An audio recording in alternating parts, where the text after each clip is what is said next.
he's probably making for the leads we generate. Yeah, that's great. I like it, I love it.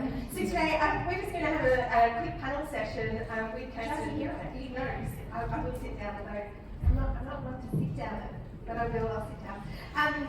So we're going to have a quick panel questions with something we prepared earlier, actually, just quietly. So thank you both very much for joining us today and giving an insight into your businesses and how to better our position in the marketplace as well. So thank you. One of our questions is regarding buying patterns. We know that obviously Valentine's Day just quietly might be a busy time of the year for us for inquiries because we're engaged. But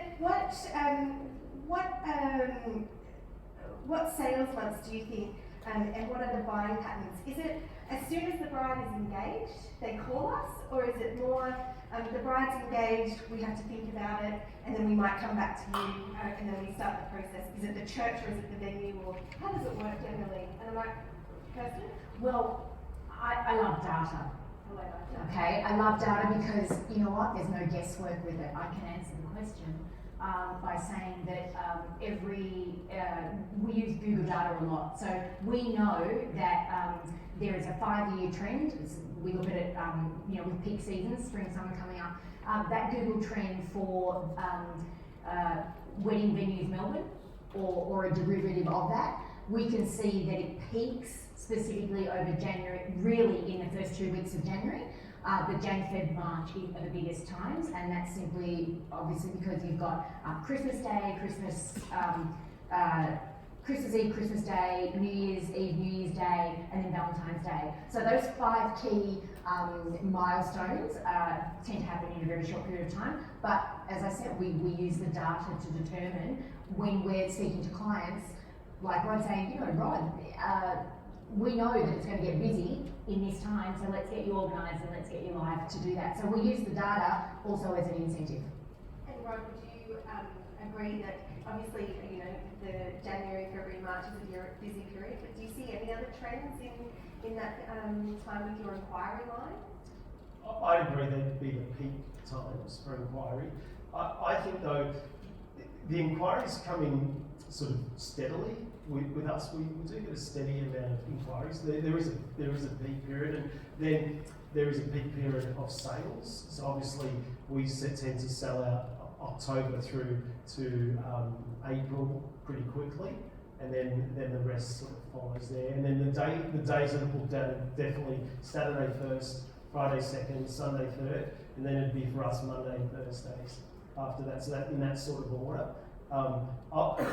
We do try, and because the easiest sale is the Saturday, the actual the better sales are the Thursdays and Mondays, are the ones you can't get. So they're the ones that you should probably be focusing on, because the Saturdays will sell. They'll sell themselves. You could have anyone selling a wedding, they'll buy it on a Saturday, because the Saturday is the date that they want, I suppose. So we really try to focus on the weekdays, because they're the bonus ones. They're where you can change your turnover for the year. I'm seeing a big trend with these 200 clients of shorter lead times. Are you finding that too, right? I don't. Sorry, this is going to sound terrible. I'm not really doing a lot of wedding sales lately. I've been very involved in the wine business, and we have. I've got some of my guys here today. They could probably say that. The lead. Are we seeing shorter periods in lead time? Not really. Okay. It varies. Yes. So we're looking at 2021.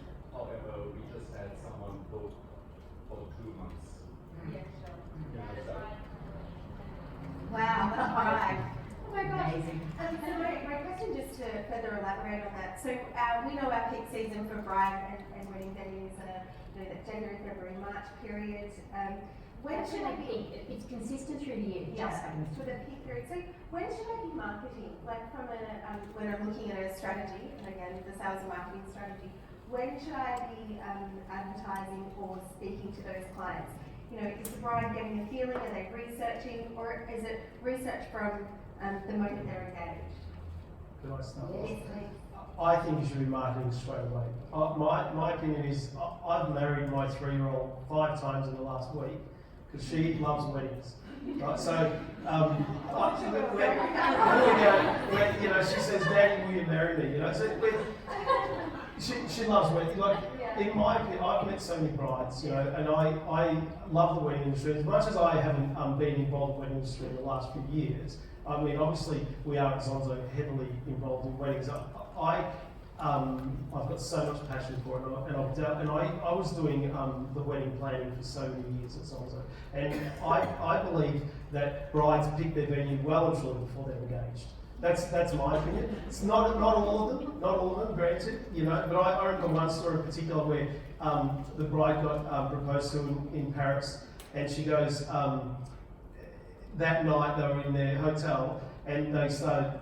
The groom said, "Let's start Googling wedding venues. Let's start looking." She goes, "Well, we really don't need to. I know where I want to get married."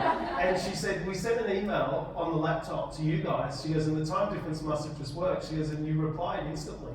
And she goes, "We booked it there while we were there, right, like that night."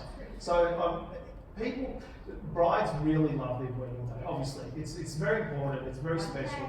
And so I believe we should always market.